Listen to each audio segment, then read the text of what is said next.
Hope we don't upset him if he shows up in a few minutes. All right, roll call and declaration of quorum, please. Dr. Matusek, Mr. Lau, Present. Mrs. Charmison, Here. Mr. Painter, Here. Mr. Simrod. Here. Public comments. I didn't see anyone signed up on the sheet. No one called me. And nobody's contacted me. Okay. And just make sure he says no. All right, consent agenda. One thing I would like to point out on the consent agenda, as you went through the purchase orders that we've opened up, we've talked about the last 2 years, we've eat into our carryover, $1 million each year approximately. Until gross production starts to show that growth, you got teacher pay raises coming in and just different things. I think need to start doing some things to kind of help offset that a little bit. So one of the things that, if you notice in the building fund, we opened up some POs in the building fund, and we haven't yet, but we'd like to transfer like the utilities and a lot of the maintenance supplies, because our building fund is sitting at 1.9 million, and to help offset that, and, hopefully not continue to go into that $1 million, $1.2 million each year. So it's been about almost 3 months since prices on oil and gas have kind of gone up. Are you seeing anything yet? So July 10th, we got our check, our gross production check, and it was up a little bit from June, but it was down from the previous July 10th, and down considerable amount from the previous July 10th. But it was more than it was in August of last year, because last year we had a really nice July 10th one, and then in August was, I think, our second lowest of the month. I'd have to go back, but it was one of the lowest of the years out of the 12 we got. So I don't know. I mean, there's always that 3 or 4 month lag between market price and when. Yeah, but I just want to make you aware of that. So if you start seeing a few more on the building fund start popping up, that's the idea behind that. Okay, lots of things in this consent agenda. Are there any items that any of the board members would like to exclude for further discussion? Seeing none, I'll make a motion that we approve the consent agenda. Second. Mr. Lau, Aye. Mrs. Charmison, Yes. Mr. Painter, Yes. Mr. Simrod. Yes. Okay, moving on. Item 4, regular business. Discussion and possible board action regarding ticket pricing for school events. So what's kind of brought this up is, the last couple of years, I've really tried to get where the athletic department can be a self-sustaining entity. Now, I will say, you say that, football never will be, based on the sheer numbers they have when you recondition helmets to be certified, shoulder pads to be certified. The athletic department is going to have to continue to come to this board and future boards for help with that purchase. But if we can get them to where they're, the balls, the uniforms, things like that. We've had the Squirrel Festival last couple of years in basketball, and then our own tournament, which last year due to the weather didn't do as good as we anticipated. But those have been a big addition in revenue to the athletic department. But with the increased cost of officials, they're still not where they need to be. So with that, I was going to turn it over to Mr. Faulkner, and as you got all the research that he's put together, but can answer any questions and take his recommendation. Well, I think the biggest thing is the cost of officials. We've already increased it once since I've been here to try to get where everybody else was at, and I put together what I got with a couple of assigners and asked what the good price is for officials. We've had officials come here upset, especially seemingly with basketball, probably more than anything else, but particularly the 5th and 6th basketball. And I guess to make a long story short, we're between $15 and $30 a game per official low in every sport except I think wrestling and volleyball. And so I think you guys got that shared with you, or maybe, I can't remember if I shared that or not, like the difference. I think I shared what we're going to, but I'm not 100% certain if I shared what we're coming from. But with that, last year we operated athletic fund really carefully until about halfway through basketball season, where I was having to tell coaches no on a lot of things that were needs for their programs that they had to pick up, because at the time, we just did not have the funds. Now, once you get about midway through basketball season, that's what kind of carries us through until the next basketball season. But we're almost always operating on the low end. And there are things that I've had to go to you guys, Mr. Sturberger, uniforms, equipment needs, things that really the general fund shouldn't have to pay for if we can get it self-sufficient, the athletic fund, I mean, but, yeah. And there's times through our sporting goods rep, and mainly, and like I said, once again, it's mainly football, but we do have large purchases in baseball and softball when we need to do dirt and, you know, things like that. But there's times we would have been in the red in athletic fund had they not, you know, said, hey, can you wait until after this date and after the tournament when we get the money coming in? So, you know, luckily they work with us on that a little bit, but bottom line is they need more revenue. Well, and with most schools that I've spoken to around here, if they're not already at 8 and 5, they're either going to be, I actually have Crescent's AD wants me to call them as soon as I leave here to see what we're doing, because they're working on a change too, an increase as well. So most schools around us, especially the ones that we compete with a lot, are either at a 7 and 5 or at 8 and 5 already. And if they're not, they're headed that way. 8 for 8 for varsity. adults. So Eight it would be for 8 for adults. We currently don't offer like a veteran discount or senior citizen discount, and I thought we could do even seniors free. We do seniors. But seniors free or something like that. That'd probably wipe out the budget if Do you do something, or just give them that $5 student cost. Because right now we've always only had adults and students. So there are some other ideas there, but as far as like veterans and seniors could have a discounted rate like the students get. Of course, with this change too, I put together a change in what the season ticket prices would be, which.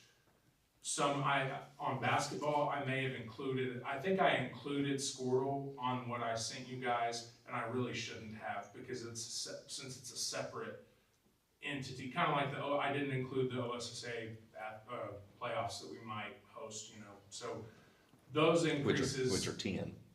Yeah, so like, I think the total number of games for basketball for the season pass is wrong on what I sent you guys, but it's not by much, it's 2 games, I think. So the price per game would probably be around the same on the final number, I guess, for the season pass. So are you recommending 8 and 5? I'm recommending 8 and 5. Now, 10 and 5, like I was talking to Mr. Sternberger, I think that's a pretty big jump for us to make. I mean, I think 8 and 5 is a big jump too, but if we go 10 and 5, it would line us up with OSSAA, but I think we're going to be higher than most of the schools that we play, and I don't know that we want to do that to the patrons. I definitely think those coming into our facilities, we need to be at least on par with what the people around us are doing. So I would say 8 and 5, not the 10 and 5. And that'd be the recommendation I'd make to the board is 8 and 5 with veterans and seniors And receiving, yeah. Now, we do local seniors. We've done them. Yeah. So our local seniors are getting that already, if they come to the office and take advantage of that. Yes. They have been getting that, and that would continue. It would just be visiting seniors. I'm not opposed to that. Yeah, that's so. Is it all across like all sports or? I think it would be all high school sports. I Okay. honestly think junior high should probably stay the same. Yeah. 5 and 3, Yeah. but high school for certain needs to be 8 and 5, and it would be all sports. And in fact, something that we haven't taken advantage of in past years that the last school year we did was taking gate for baseball, taking gate for, the only thing I think we haven't, and may still not, is volleyball. It just depends on how many come out and stuff like that. But we've gotten to a point where we think it's a good idea to probably start charging gate for all of it. But the reason we haven't in the past is because you pay somebody to go and run the gate, or the 2 people to run the gate, and you end up paying more than what you're making which we didn't have that problem this last year, but we did try when I first got here, and we did have that issue, and that's kind of why we went away from it, but anyway, So is this gonna raise the, like, all sports, yes. that'll raise all of those? It'll raise all of the passes as well. And it's not a significant amount, and I think that was included, but it's on a separate sheet. So there's like that first sheet that, did you share the whole spreadsheet with them, or did you share PDFs? Yeah. Yes. Okay, but you shared the different ones though. Mhm. Okay, so there Oh, should there be it one is. that has proposed change, and out next to that is the all sports, all sports couple, all sports individual. I went through and changed all of those. And like I said, basketball is the one where I feel like I may be, I need to look and confirm, but I think I did a couple of those Where are you looking? Squirtle games. Scroll. You can I see turn. ticket prices. You should be, yeah. And then, Oh. so like, for example, the all sports family pass goes from 200 to 250. As opposed, in all sports couple goes from, 130 to 180. It's all, maybe a $50 increase on all of those-ish, give or take, because it's not exact, but. And you can turn that if you, So how will this impact, or will it have any impact on fundraisers that we, So, the athletic fund doesn't ever do fundraisers. I know, but You're talking about through the other sports. I think Individual I sports. think it could have a tremendous impact, because there are things, like for example, one of the things that Coach Hunt just bought the basketball boys practice gear. The, Coach Cox, and he asks me every year, and every year I say, I can't, but the player packs for our football boys, those are things that we could probably start taking on and paying for them, that we haven't been able to yet. But I guess we should be able to see a decrease there. But the other issue that I think, Luke, is there are the outside boosters that do their own stuff, and we can't really control or haven't been able to, those things. I don't know that there's a lot being run through the school, or as much being run through the school as it is the outside booster clubs Right. running theirs. I know that, we go through seasons where we have discussions about the number of fundraisers and the impact that has on the community, that, they're always being offered an opportunity to support, a certain project or something, and I just didn't know if the increase in ticket prices might reduce some of that. It should. It should. Like I said, especially for things like that. I mean, there are things, even I know I've had coaches that had to buy balls, that those types of things, they're not gonna necessarily need to do that anymore. I mean, the increase is like, I think it was $27,000. If we had been 8-5 last year, I think it would have been a $27,000 increase from where we were. So with that, I mean, that amount of money can cover all of those things. I shouldn't say all, but a lot of those things that they are fundraising for, they wouldn't necessarily have to do that anymore. But that's also, I wanna also make sure that you guys understand too, uniforms are a big problem, and they have been a big problem. We're getting caught up finally. But the biggest problem that I've seen is really with the junior high, and we're trying to catch that up. And of course, you do have to replace them, but we kind of have a system we're trying to put in where maybe we're not buying 2 sets like home and away every 4 or 5 years, and we just kind of interchange one here and there where we can get more longevity out of the 2 home and away, if that makes sense. So we're not having to spend quite so much in one lump sum for uniforms all the time. But I think high school is really in good shape. I think boys basketball, we just got some for next year for boys basketball, for junior high boys basketball. And I think high school baseball and junior high baseball. So, like I said, we're playing a little bit of catch up too, which is part of the trouble. But I think once we kind of get those things evened out, it'll make it a lot better.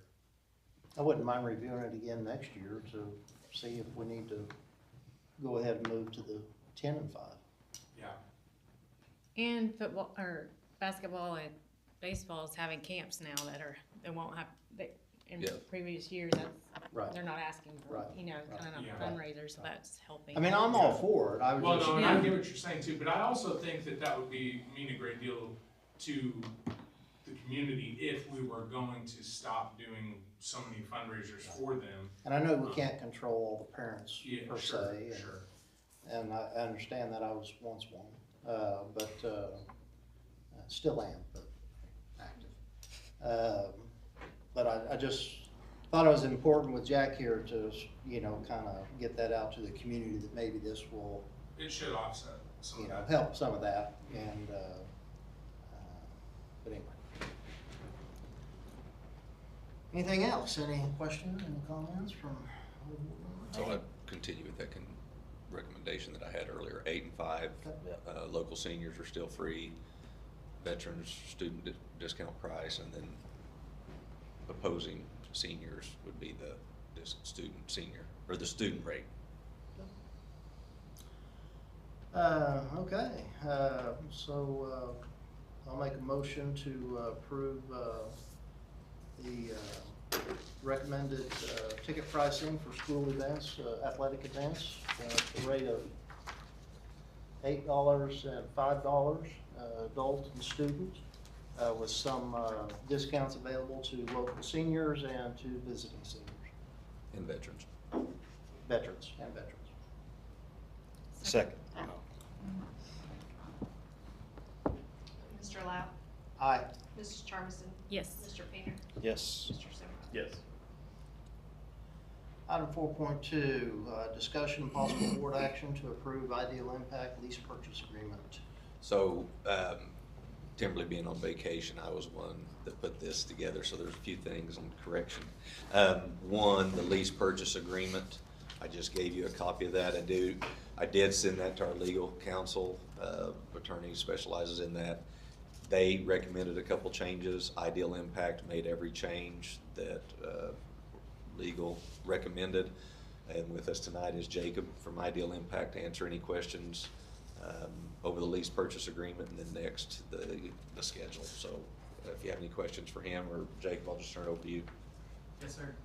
Well, I appreciate y'all taking time. My name is Jacob with Ideal Impact. I know some of my colleagues were here the last few months kind of talking through this. Really what this is, so we have our two agreements. The first one is the agreement with us, the second one is the lease purchase agreement with the bank. And it's really just, honestly, all of what we talked about last time is, hey, this exists to be completely financially risk-free for you guys. When we started working with originally just churches, it was just entirely us paying for the partnership and just getting paid back out of the savings. The model works exactly the same now. We just have a bank that we work with because we're just working with so many different schools and universities across Texas and Oklahoma. So the first contract that we have is our services contract, which is the one with the Ideal Impact letterhead on the top. And really what that's going through is just kind of the numbers that y'all saw last time, that hey, here's what we're doing, and here's how it breaks down financially. It's only money that's coming from the utility. It's money that y'all be paying towards the utility anyway, and now it's the savings that we're generating are going to go to pay back the cost of the improvement. So that's what the first page talks about, is really just the services we're going to do. The first phase is the application phase, which we kind of break it up into two phases. That first phase is where we're doing a lot of the boots on the ground stuff. The teams are on site, they're installing things. The controls, we're doing the full weatherization of buildings. That's kind of, you can think of like, first phase is we're teaching y'all to ride the bike. We're installing everything, making sure it works well, and then the second phase, which we get into, is the coaching phase. That's kind of where we're monitoring everything, kind of making sure it won't fall off the bike type of thing. So that's where we go in for, every year we're tracking the results. We're making sure, hey, for every single room and every single weather pattern, is this really working the way that we hoped it would, tracking those results. So that's the applications phase, where we're going in, we're reprogramming everything, monitoring all those results, kind of going through, First several pages there talks about the savings breakout, so the savings target that we're recommending. Where we have it broken out too, as well, one of the sections I will highlight is section 2.2. So, you know, when we started working with churches, it was just them paying out of savings. We do the exact same thing, but the bank makes us put in a minimum quarterly payment where they break it out over more years than we're, by far than we're expecting this to pay off. We have it in the contract, in our contract, that if the savings from the project don't cover the minimum quarterly payment, we actually write y'all a check for the difference. And so that's a way that we can guarantee that this is just financially risk-free for you guys. And so where that actually shows up is section 2.2 in the services contract, where it just says, if any quarterly required payment under the contract exceeds the savings, as calculated under section 1.3, Idle Impact will send the client a check for the difference. Going through the rest of it there, you know, there's several things we're applying for rebates as part of this, which is something that we expect. We're going through kind of the rest is just standard contracting language. It's pretty straightforward of saying, hey, you know, things like we need to get your bills to actually be able to calculate the savings, and so that's how we're going to verify that. You know, events of default on us to say, hey, making sure we're doing what we say we're going to do and what we've talked about. Going through a handful of other things towards the end, like section 8, we get into hazardous materials. We didn't see any of this on site. Y'all have asbestos? Let us know before the team's on site. You know, it's something we've run into in the past, but not a concern here. And then some things about insurance. You know, some kind of more general things of, hey, you know, the ownership of our materials, that type of stuff. But you know, the controls, everything that we install is y'all's property. Moving over real quick to the banks agreement, and then if y'all have any questions, definitely. But the banks agreement, kind of same type of thing. That's the lease purchase. First page is just the resolutions. Just kind of says, hey, you know, when y'all vote, here's who made the vote, here's who made the motion. Going from there, a lot of standard contracting language that the bank makes us put in there. It gets to kind of all the terms of the contract, all where this is broken out. Kind of the big thing there, when we get to page, sorry, I'm pulling it up here. When we get to page 7 and page 8 on the lease purchase, page 7 is where we have Exhibit A. That's just kind of the bank's reference to our services contract, saying, hey, here's where the lease purchase references our contract. Here's some of the, you know, the hardware, kind of more of the tangibles of, hey, here's, you know, a lot of what we're doing in our partnership is labor, all of the reprogramming and everything. But here's where it says, hey, you know, we're installing these controllers, we're installing Campus Optimizer, we're customizing that for you guys, we're doing all the weatherization. And then page 8 there is where it breaks up that minimum quarterly payment. That's Exhibit B. And so that goes over 8 years. The longest we've ever had a school pay off is 6.5 years. And so we've never actually had a school go nearly that long. We think y'all are going to pay off sooner than that, of course. But that's where it breaks out that full payment schedule, the minimum quarterly payment. And of course, if y'all didn't meet that for one of the quarters, that's where we write the check for the difference. So that's a really broad level overview, but just want to kind of run through some of that and just see kind of what questions y'all have.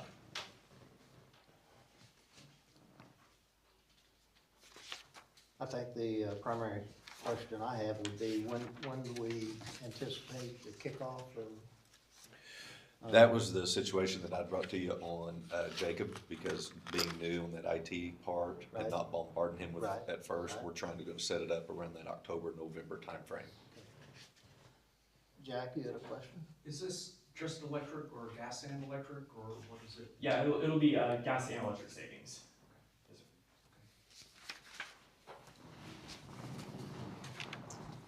What other questions do y'all have?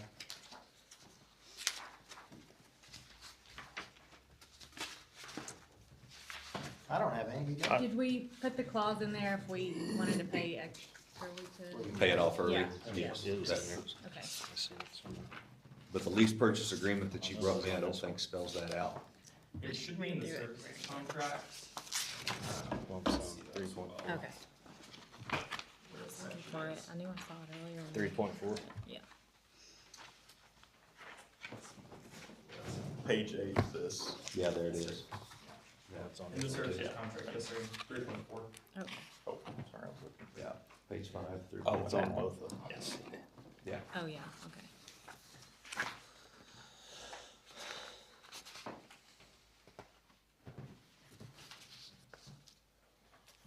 What other questions do y'all have? I don't have any. I think all mine were answered the last couple times, so. So we do need 2 separate motions with that. Yep. So, but I would recommend to the board on the approval of the lease purchase agreement with Ideal Impact. So I'll make a motion to approve the lease purchase agreement without Ideal Impact. Second. Mr. Lau, Aye. Mrs. Charmison, Yes. Mr. Painter, Yes. Mr. Simmer. Yes. And in conjunction, we have 4.3, which is the actual service agreement. And if no further questions regarding that, I would recommend the services agreement with Ideal Impact as presented. I make a motion to approve the services agreement with Ideal Impact. Second. Mr. Lau, Aye. Mrs. Charmison, Yes. Mr. Painter, Yes. Mr. Simmer. Yes. Thank you. Thank y'all. I have these contracts now. I can do it now or I can wait till the end. We usually do them at the end. Yes, sir. Yep. I'm good to do that. Thank you. Appreciate it. Next on the agenda, item 5, new business. No new business to act upon. Item 6, superintendent reports. There's nothing on facilities. You do have listed 1 resignation of Allison Hassel, paraprofessional, but then today I received another resignation from Heather Russell, kindergarten teacher. So those are the 2 resignations.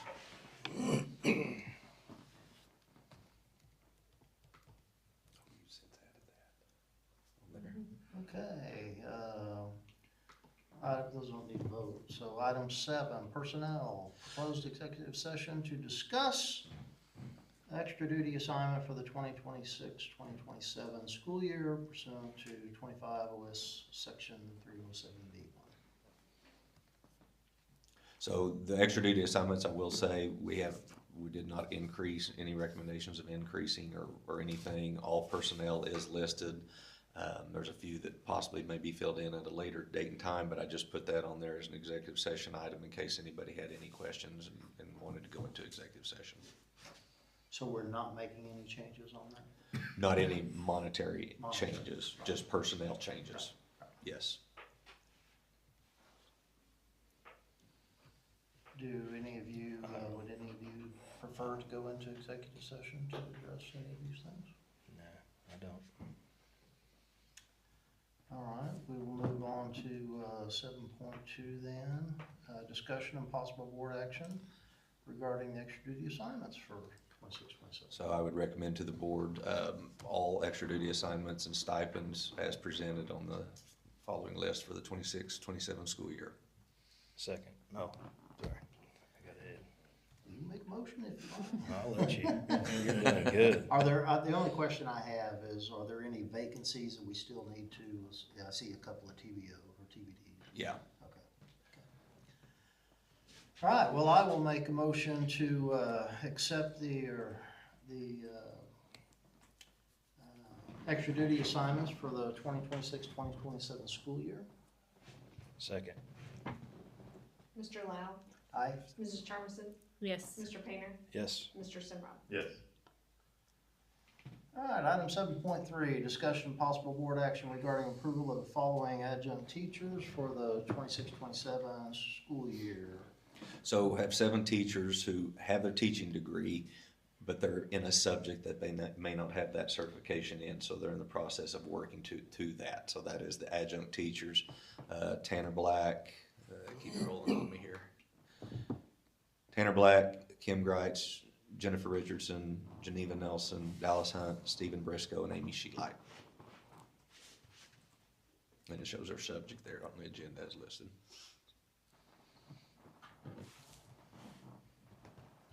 And I'm sure that follows with a recommendation to. Yes, that is the recommendation as listed. All right, I make a motion to approve the following adjunct teachers for 2026-2027 school year. Tanner Black, Kimberly Greitz, Jennifer Richardson, Geneva Nelson, Dallas Hunt, Stephen Briscoe, and Amy Sheehan. Second. Mr. Lau, Aye. Mrs. Charmison, Yes. Mr. Painter, Yes. Mr. Simrod. Yes. Item 7.4, discussion and possible board action regarding extra duty stipend of $750 for Carol Keaton for coordinating student internship program for 26-27 school year. So Mr. Faulkner put Miss Keaton in charge of a lot of the paperwork, going to help with the placing and be in charge of the placing and organizing the kids. And this summer, she put in quite a few hours. So at the time, I said, just keep your hour sheet. And once you get to a point, we'll talk about an amount that we think is fair. And we both agreed upon the amount of $750, and that'd be a one-time stipend that we'll pay out at the August payroll. Is that correct? Yes, at the August payroll. And that's just one time. Okay, So that'd be my recommendation as listed. I'll make a motion to approve an extra duty stipend of $750 for Carol Keaton. Second. Mr. Lau, Aye. Mrs. Charmison, Yes. Mr. Painter, Yes. Mr. Simrod. Yes. And number 7.5, maybe have some changes on that, and so that can be tabled and possibly removed, but for sure tabled to the August board meeting. It depends on some certification testing by a certain individual. Just for those who don't have an agenda, that 7.5 is the discussion and possible board action to hire a long-term substitute for elementary special education classroom. And we're going to make a motion that we table that. Is that what you're? You can make that motion, but it may be a totally different agenda item altogether, so it's just one that just no action taken. Okay. Then we'll take no action on that. Item 8, one everyone's been looking for, adjournment. I'll make a motion to adjourn. Second. Mr. Lau, Aye. Mrs. Charmison, Yes. Mr. Painter, Yes. Mr. Simrod. Yes.